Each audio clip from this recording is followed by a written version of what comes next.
Elif, iyi ki gelmişiz. Sürekli bir hastane, bir muayenehane insanı biraz yoruyor. Arada böyle bir sosyalleşmekte de fayda var. Kesinlikle hocam, yapacağız, yine sık sık yapacağız. Yapalım mutlaka.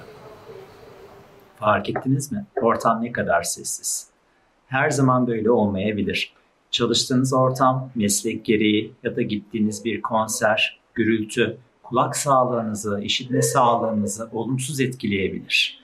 O yüzden mutlaka ve mutlaka böyle ortamlarda kalıyorsanız ya kulak tıkacı kullanın ya da ses kaynağını olabildiğince uzakta olun. Aksi takdirde çınlama, duyma azlığı gibi sorunlarla yüz yüze kalabilirsiniz.